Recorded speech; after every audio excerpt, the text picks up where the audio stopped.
Nossa sociedade pode ser definida, em geral, como uma sociedade sem esperança. E por quê?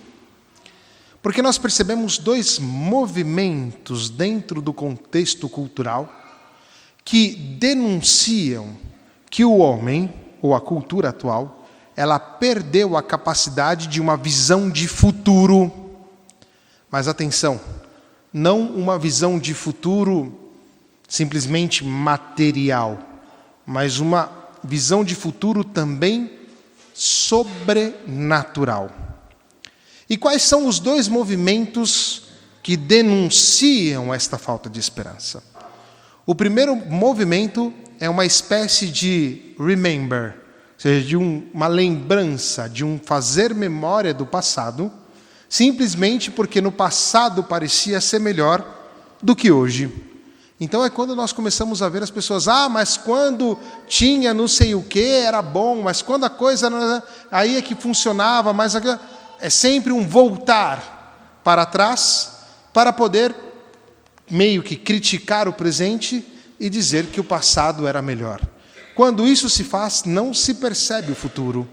Se está colocando toda a esperança, melhor, não tem esperança aqui, se está simplesmente uma lamentação do presente, dizendo que o passado era muito melhor.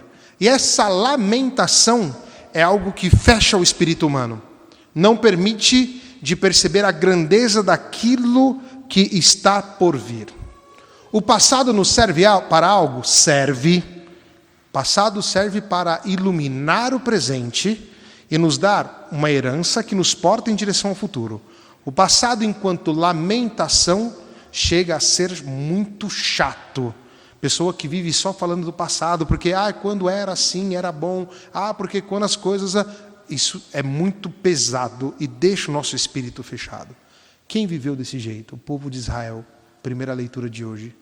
Começaram a lembrar do Egito, da escravidão do Egito, como se lá no Egito fosse melhor do que o que eles estavam vivendo no deserto, que era a promessa e a liberdade de Deus. Então eles começam a murmurar contra Deus. Deus vem em socorro deles e mostra a sua presença através de gestos atuais e muito claros na vida deles. E assim também o Senhor faz conosco. Todo momento o Senhor nos dá algo novo para que a nossa vida possa ganhar uma abertura que seja muito maior. Então, o primeiro defeito é esse murmurar e sempre um lamentar-se em relação ao passado, dizendo que o passado era melhor e que o presente não está bem. Muito bem, e aqui nós não temos uma visão de futuro. O segundo movimento é este querer viver somente o presente. Então, o que vale é só o que eu vivo agora. E por isso, quando o momento presente ele acaba, eu busco um outro modo de satisfação. E eu vou tentando de satisfação em satisfação encontrar um sentido para a minha vida. E aí é onde nós temos o hedonismo, o utilitarismo, o imediatismo.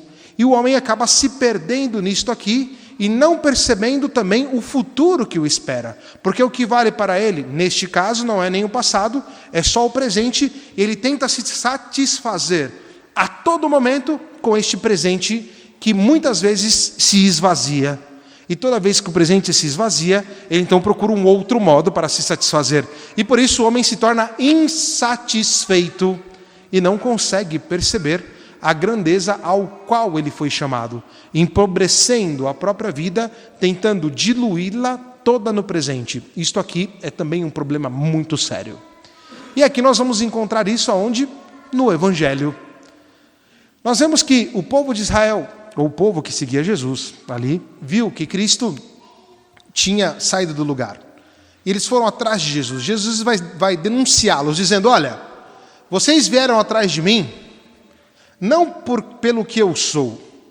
Vocês vieram atrás de mim porque ficaram satisfeitos com o que comeram.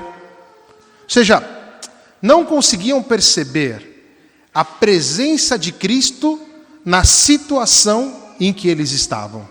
Eles estavam mais preocupados com o imediatismo do comer o pão do que com a presença de Cristo que estava ali. qual que é a saída para uma situação, essa de ficar murmurando, olhando o passado? E qual que é a saída desses que querem viver só o momento presente? Compreender que a nossa vida, qualquer seja o nosso ato, ele é sempre aberto para um futuro grande. E é aberto para um futuro grande porque Cristo está presente em toda e qualquer situação que nós vivamos. Aquelas positivas, aquelas negativas.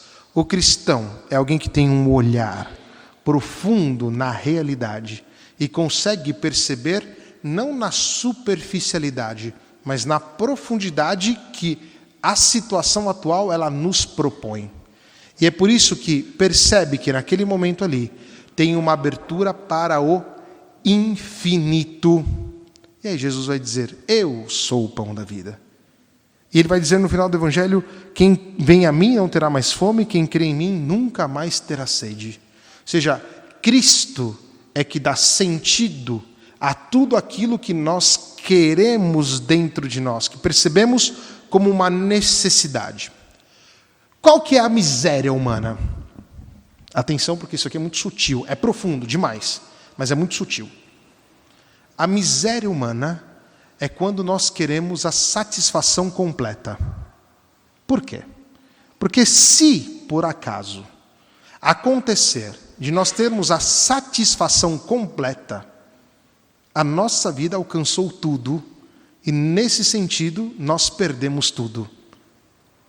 Um pouco filosófico, não? Porque nós alcançaríamos tudo e todas as coisas passam a não ter mais sentido. Para o homem, para nosso modo de ser, existe uma coisa chamada infinito. Nós fomos criados para o infinito. É um pouco complexo. Este infinito significa que nós estaremos sempre satisfeitos em Deus, mas nunca plenamente satisfeitos, porque Deus é dinâmico e todas as vezes que estamos com Deus, tanto mais somos satisfeitos, ou seja, tanto mais a nossa vida ela vai entrando dentro de uma dinâmica de infinito, de eternidade.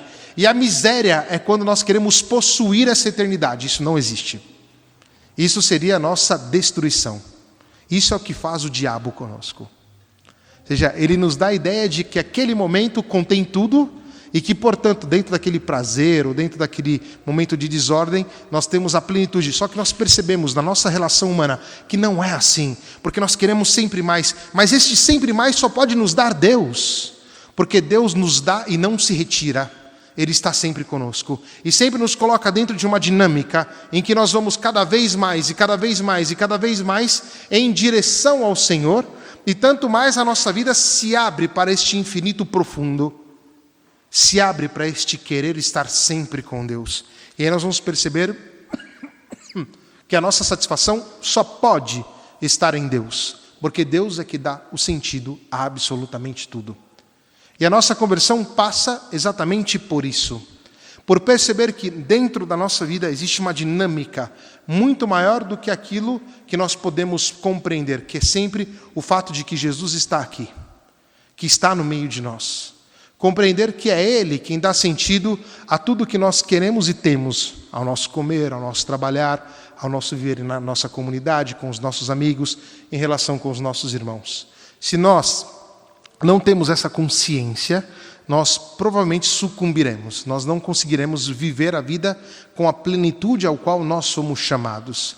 Plenitude não é monotonia. Uma ideia, uma vez no seminário, o professor estava explicando um pouquinho sobre o céu. Até que um dos seminaristas, que hoje é um grande sacerdote, ele se assustou e falou assim, agora eu estou feliz. Aí o professor perguntou, por quê? Porque eu descobri que o céu não é monótono.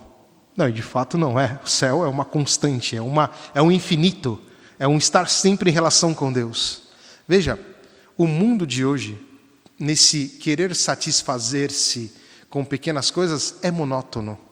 Não consegue ter uma visão grande, não consegue perceber uma dinâmica. É um mundo que não tem esperança. É a esperança que ilumina o nosso estar aqui hoje. É o fato de nós olharmos para um futuro que nos espera, que dá um sentido pleno para aquilo que nós temos neste exato momento. É o que ilumina também o nosso passado. E quando nós começamos a compreender que a história da nossa salvação passa por todos esses lugares, e aí nós vamos entender que existe uma corrente que liga todos os momentos da nossa vida. E aí nós vamos compreender que é Deus quem dá esse sentido. Esta corrente é o Senhor, que nos permitiu viver isto e aquilo. E aqueles que estão perdidos sem esperança, no fundo, estão procurando Deus, mas não querem aceitar o fato que Deus está. Quem vive do passado perdeu a esperança de que Deus está presente e que Deus está no futuro. Quem vive só no presente perdeu a esperança de que Deus está no futuro. Portanto, a vida ela se torna fragmentária ou fragmentada. Não consegue ter uma unidade, não consegue ter uma correspondência. São Paulo, na segunda leitura, de fato, ele vai nos dizer que nós somos chamados a viver como os pagãos, cujo a inteligência os leva para o nada. Ou seja, fazem as coisas simplesmente por fazer, para sentir um prazer, para estar ali e por assim dizer. E depois ele vai nos dizer, renunciando à vossa existência passada, ou seja, aquilo que estava sem Cristo, que não tinha nenhum sentido, despojai-vos do homem velho, que se corrompe sobre o efeito das paixões enganadoras, e renovai o vosso espírito e a vossa mentalidade. Revesti o homem novo, criado à imagem de Deus, em verdadeira justiça e santidade. Aquilo que se espera para o cristão é viver este homem novo, este homem íntegro e integral, que vive segundo o que Cristo propõe. Este homem novo, este homem ressuscitado, que não fica, naquilo que a palavra em inglês não spin-off, não fica em torno de pequenas satisfações, mas que compreende que cada momento da vida contém uma plenitude, que é o próprio Deus, que é o próprio Cristo que está ali, e que não fica murmurando por causa do passado. E que também não tem uma visão de futuro espiritualista, tem uma visão de futuro muito clara, porque o Verbo se fez carne e habitou no meio de nós. Portanto, aquilo que nós olhamos no futuro, ele já foi realizado na pessoa de Cristo, também na pessoa de Nossa Senhora. E por isso, para nós, o futuro não é uma incerteza, mas é algo certo e que depende do nosso agir, do nosso estar aqui hoje e viver a profundidade da vida que Cristo nos propõe. É isso que para nós conta. Esta é a novidade que, como cristãos, somos chamados a dar a este mundo. As pessoas perderam a capacidade de observar o futuro. É sempre uma série de imaginações e de coisas que muitas vezes fogem ao próprio controle, e não é de se estranhar o fato que cada semana tem uma coisa nova na sociedade. É um celular novo, é um carro novo, é não sei o que novo, tudo novo. É uma busca por uma novidade contínua, mas isso é indício de quem perdeu a esperança. Isso é um indício de quem está procurando novidade, que não percebeu que Cristo está aqui no meio de nós. De quem não percebeu ainda que aquilo que nos satisfaz é esta presença profunda do Senhor, que enche os nossos corações, que nos dá uma capacidade profunda para compreender a nossa vida e o sentido dela, o sentido ao qual nós somos chamados. Um cristão não come o pão simplesmente porque come o pão, mas ele come o pão porque ele sabe que foi o próprio Deus quem deu este pão para ele. Portanto, ele entende o sentido daquilo. O homem sem esperança come por comer, não entende isso. O homem sem esperança vive por viver. O cristão vive com esperança, compreende a grandeza da própria vida, da própria existência. Compreende o fato de que aquilo que ele realiza, aquilo que ele atua, está imerso, ou seja, está pleno da presença de Deus. E por isso que o agir do cristão é sempre uma novidade. E por quê? Porque é uma novidade que se abre ao infinito. E qualquer coisa que nós vivamos se abre para o infinito. E é isso que nós desejamos. Quando você realiza o seu ato matutino, não sei, lá com a sua família, com a sua esposa, com o seu esposo, ali está Deus. Quando você vai para o seu trabalho, não é simplesmente um ir para o trabalho, é o compreender que ali está o próprio Senhor. Quando você realiza um ato bom, ali está o Senhor. Quando você olha o pôr do sol, o céu estrelado, o dia bonito, o vento, tudo isso, ali está o Senhor. O cristão compreende que cada ato desse o deixa feliz e o abre sempre para um infinito grande. O problema é quando nós destruímos isso.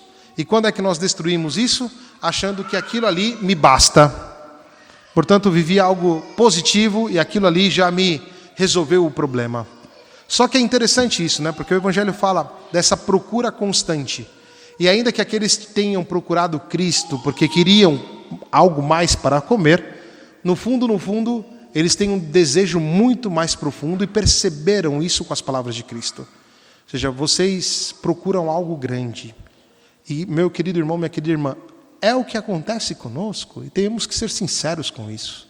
Temos que fazer as contas com isso. Eu e você procuramos algo grande. Todos os dias, nos nossos afazeres, nós não nos conformamos com coisas pequenas. Nós temos um desejo de infinito. E esse desejo de infinito nos dá somente Cristo. Por isso nós nos revestimos de homem novo. Deixamos de lado a vida passada, a mentalidade pagã. Passamos a viver com Cristo nesta abertura grandíssima, porque Ele é o pão da vida. Ou seja, é Ele que sustenta toda a nossa existência, aquilo que nós somos. E não temos que ter medo disso. Nós temos que nos render a isto.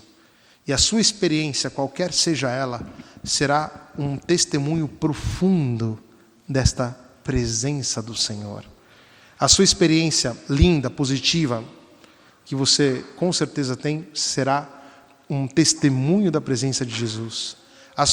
O seu testemunho, talvez negativo, também será uma beleza, uma manifestação da presença do Senhor. Porque nós, como cristãos, entendemos exatamente isso. E é nisto aqui que nós caminhamos, sem ter medo de sermos felizes. Hoje a igreja, e termino com essa ultimíssima reflexão, celebra, esse mês, o mês da vocação, e hoje particularmente o dia do Padre. E quem é o Padre? O Padre é aquele que ensina você a entrar na dinâmica do infinito. É aquele que mostra para você o Cristo que aqui está. É aquele que introduz você na vida com o Senhor. É aquele que dirige você e que te ajuda a viver a profundidade desta vida. Um padre não é um utilitarista, não é feito para fazer coisas. Ele é feito para ser alguém, para ser a presença de Cristo. E por isso, o modo de ser do sacerdote deve apontar para essa esperança futura, que é a esperança com o Senhor, que acontece já no nosso atuar atual. Melhor, no nosso atuar hoje.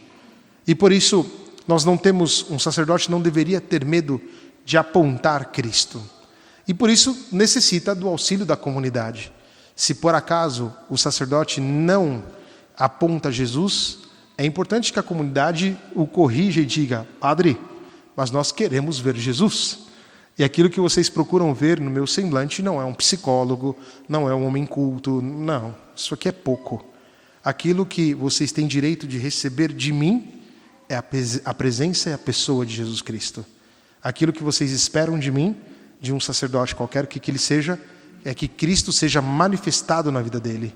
E por isso peço sempre as orações por mim, mas também pelos meus irmãos sacerdotes, que são muito melhores do que eu em muitas coisas, mas que trabalhamos para que possamos compreender aqui que o sentido da nossa vida está no altar, o sentido da nossa vida está com o Senhor. Ou a nossa vida sacerdotal, ela não tem sentido. Nós estamos aqui para mostrar para todos aqueles que nos procuram que esse desejo de infinito que está dentro só encontramos na presença de Cristo, na presença de Jesus de Nazaré. Que Maria Santíssima, a Mãe da Esperança, nos ajude e que possamos, com um olhar bonito, viver a nossa vida fundamentados hoje na esperança que nos aguarda e que nos ilumina. Que assim seja. Amém.